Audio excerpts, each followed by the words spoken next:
Ini topiknya gini, pagi ini topiknya politik dorong mobil mogok. Nah, Artinya jadi kan umat Islam di Indonesia ini banyak nih Pak. Dari tahun ke tahun ya, kita ikut pemilihan segala macam itu selalu dimanfaatkan oleh golongan-golongan tertentu itu kan ya, untuk mendukung A, B, C, D itu, sampai sukses. Itu semua karena peran umat Islam. Karena memang mayoritas kan orang Islam tuh ya. Tapi herannya begitu sudah kepilih tuh ya, lupa. umat Islam ditinggalin. Jadi selama ini kita tuh selalu jadi pendorong mobil mogok. Ingat terkenal ada istilah politik dorong mobil mogok. Tuh. Itu kira-kira sebabnya apa? Kenapa sekarang posisi kita jadi pendorong para umat Islam kita banyak? Kira-kira pendapat Ustadz itu apa penyebabnya? Ya pertama sih gini. Dimanfaatin aja. Pertama dari sisi syariat ya. Saya dari biar enak berurutnya. Dari sisi syariat, penjelasan Allah Subhanahu wa taala. Nah, gitu ya. Itu nanti bisa Bapak baca di dalam surat diputer parodi. ya, Supaya surat Al-Baqarah ayat 85 tuh. Kata Allah, "Afatu'minuna bi ba'dil kitabi wa takfuruna bi ba'dil kitab." Apakah kalian orang Islam ini cuma mau mengambil sebagian ajaran Islam saja, tapi menolak sebagian ajaran Islam yang lainnya, ya. Jadi cuma ngambil sebagian dari itu. Kalau itu yang terjadi, ya, fama jazaa'u may yaf'alu dzalika, nggak ada yang Allah berikan pada orang-orang yang seperti itu ngambil sebagian aja ya. Illa hizyun, kecuali apa? Kehinaan, ya. Hizyun fil hayatid dunya, di kehidupannya di dunia. Bahkan nanti di akhirat dia akan mendapatkan hukuman yang lebih berat lagi karena kita mengambil cuma sebagian ya. Kita dari kecil waktu kita lahir pengen diurus cara Islam ya, dihitan cara Islam, menikah cara Islam semua, tapi begitu dewasa orang ngomong Islam, syariat Islam dia nggak suka gitu ya, malah dibenci kebanyakan gitu ya. Nah gitu. Jadi itu diantaranya salah satu. Yang kedua nanti Bapak baca surat Al-Hajj itu ya. Al-Hajj kata Allah, wa minan nasi may ya'budullah ala harfin. Ada di antara orang Islam itu yang mengambil ajaran Islam itu cuma di pinggir aja Pak, pinggir-pinggirnya aja tuh. Ya, dia nggak mau ke tengah, dia pinggir-pinggir aja. Ya. Nggak mau mendalami lah, bukan cuma mendalami, nggak mau mengamalkan juga. Cuma yang ini aja yang kelihatannya sholat, saum, lebaran ikut, yang gitu-gitu aja. Tapi begitu dia muamalah, ya, yang diajarin Islam, ekonomi misalnya, dia bisnis masih suka nipu orang, gitu ya. Dia kerja masih suka memalsukan kwitansi, dia dipraktik di masyarakat masih suka ngomongin orang, menghinakan orang, gitu ya. Itu yang jarang dipraktikkan. Kalau sholat di semua pasti sholat Pak. Nggak ada rasanya orang Islam ya, nggak sholat, banyak sholat ya. Bahkan kalau diejek itu orang Islam itu sekalipun preman tuh Pak, preman di Badung nih, kalau diejek, dihina Islamnya, wah dia bawa golok Pak. Di kampung saya preman tuh bawa golok tuh kalau diejek ya. Tapi kalau diajak misalnya begini nih, silaturahmi, nanti jadi nengokin orang sakit, males lah. Pak, itu ajaran Islam. Nih kita bisnis dagang nih, kamu jangan memalsukan timbangan ya. Ini bikin bala-bala, dia campur sayur kolnya, bukan balinya ya Pak. Sudah, ya dicari itu kan. Iya.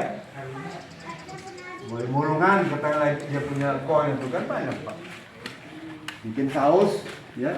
Tomatnya tomat busuk dicampur, bukan banyak sih Pak. Ya. Bikin tempe, tuh. Bikin tempe, ada anjing lewat, diemin aja. Anjing lewat, kucing kencing diantep.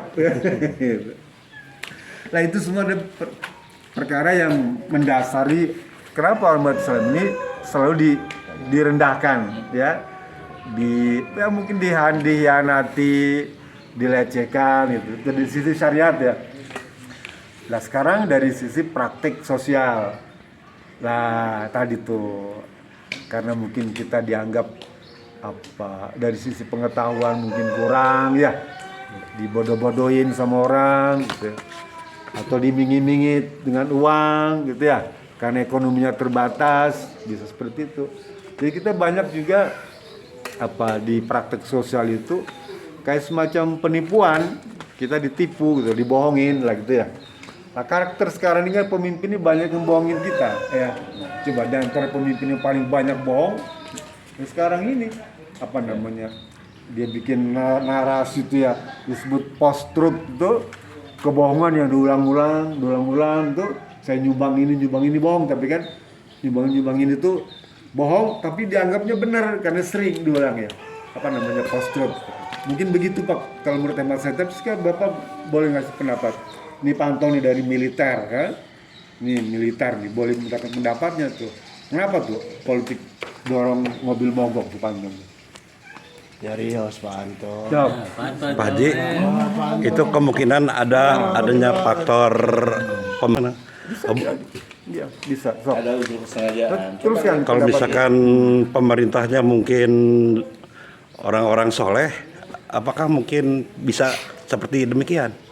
Tadi sebagaimana dikatakan Pak Haji untuk memperkuatnya. Iya. Kan Islam ini sudah terbukti Pak. Selama 800 tahun ya Islam ini memimpin dunia Pak. Islam nih ya. Lama Pak. Sekarang kalau misalnya model-model periode baru seperti demokrasi nih, HAM ini kan belum teruji kan, baru 100 tahun aja kan. Ya, baru 100 tahun, belum lama Pak. Tapi Islam memimpin dunia 800 tahun. Jadi belum aman mereka nih. Ya. Lah Islam sudah membuktikan dalam waktu yang lama dan berhasil. Jadi kalau kita mau pengen berhasil lagi, kembali ke zaman-zaman salaf. Nah, gitu ya. Seperti yang diungkapkan oleh Imam Malik itu ya. La yuflihu hadhil ummah illa ma awwala. Nah, tidak akan berhasil umat Islam ini kecuali dia kembali kepada ajaran-ajaran semula yang diajarkan Rasul di zaman para sahabat. Pendapatnya begitu gitu ya.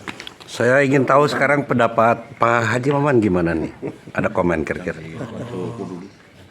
Kalau menurut saya, mungkin kelemahan dari umat Islam itu sendiri bisa dimanfaatkan oleh sekelompok yang mau memenangkan pemilu. Seharusnya umat Islam di Indonesia itu bersatu dalam satu wadah, baru kita akan menang. Coba aja beberapa partai sekarang kan ustadznya ikut partai lain, ikut partai itu. Coba kalau satu aja yang kuat, insya Allah kita akan menang. Dan maupun hukum juga kan tidak akan istilahnya berat sebelah ke yang lain. Sekarang kan tumpul. Penguasa dari segi hukum tumpul, tapi bagi lawan-lawannya diciduk kan gitu. Mungkin itu. Nah, dari Pak Haji Dedi gimana nih, ada pendapat lain? Kalau saya menilainya umat Islam ini bagaikan buih di lautan. Ya. Gimana tuh Banyak, artinya gimana? tapi tidak bersatu tadi kata Pak Haji Parman. Itu penyebabnya kira-kira apa? Kenapa Karena tidak ada bersatu? unsur kesengajaan dari pihak penguasa, partai Islam dipecah. Islam itu dipecah sengaja gitu, dibikin supaya tidak bersatu. Karena ada ketakutan kalau Islam bersatu. Ada ketakutan dari orang-orang munafik, orang kafir atau oligarki.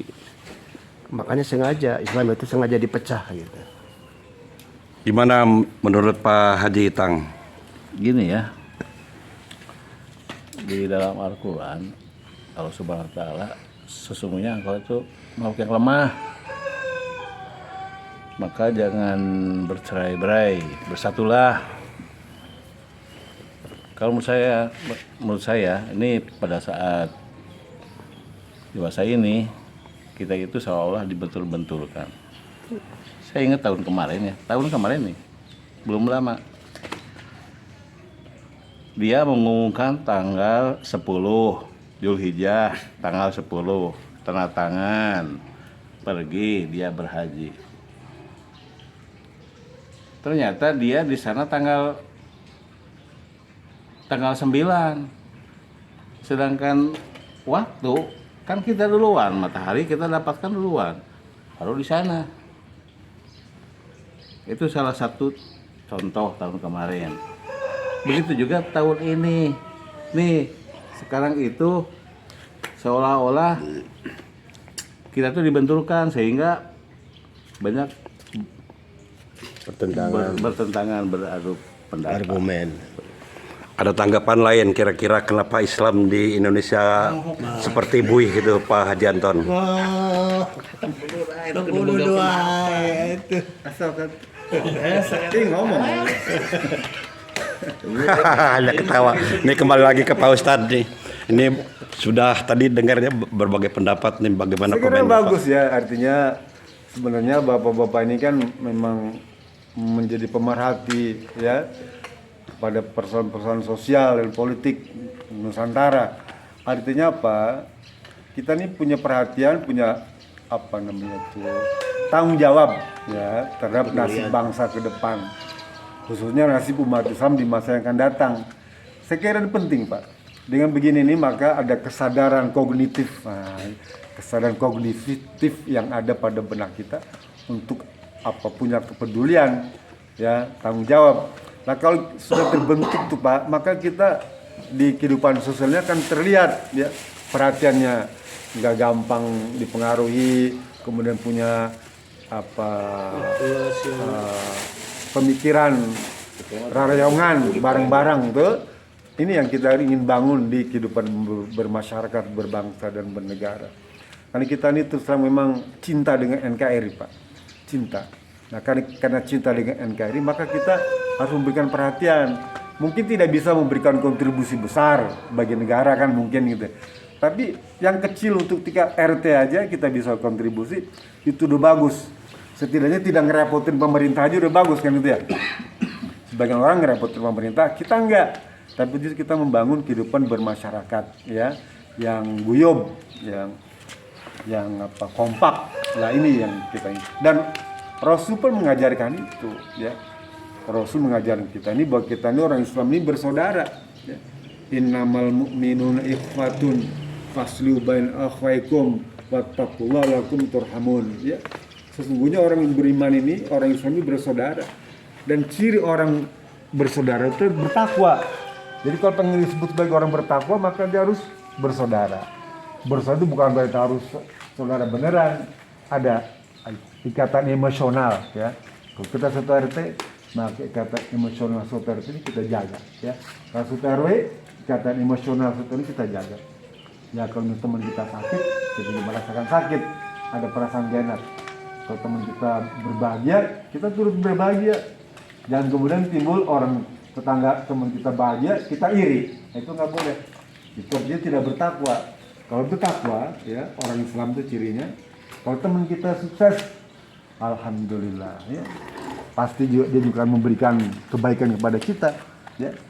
Kalau teman kita susah, kita turut prihatin.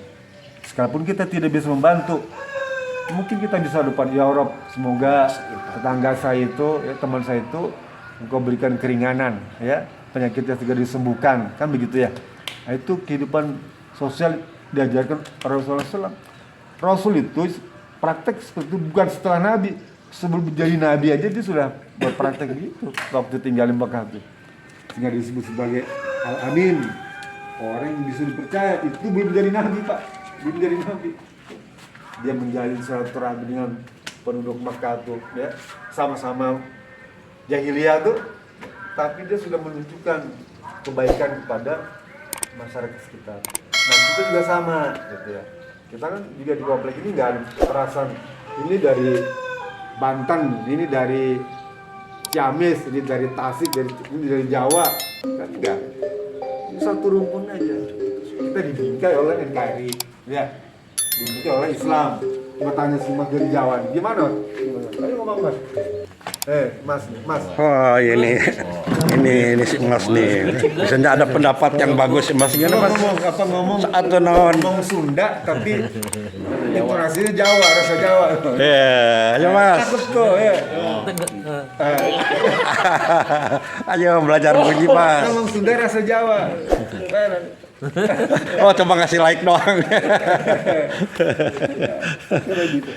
Demikian Bapak-bapak nih podcast hari apa sekarang? Senin pagi nih. Setelah haji subuh tadi di Muhajirin nih. Alhamdulillah.